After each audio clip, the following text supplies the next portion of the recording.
Nama Marshanda sempat heboh lantaran dikabarkan hilang di Los Angeles. Kabar Marshanda hilang dikabarkan oleh sang sahabat, Sheila Salsabila pada akhir bulan Juni tahun 2022 lalu.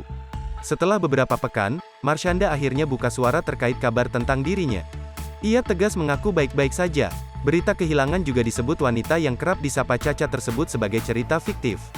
"Hai, jadi gue baru tahu begitu hebohnya berita gue hilang.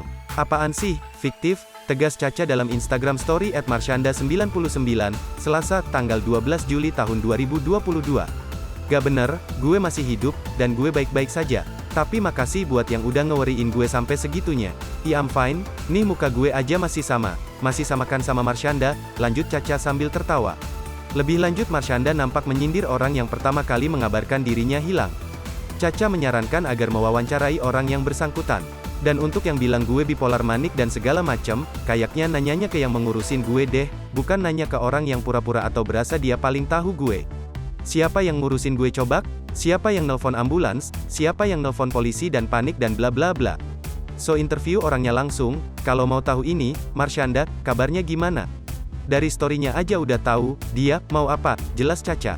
Namun akhirnya, Caca tak ingin ada pihak yang disudutkan.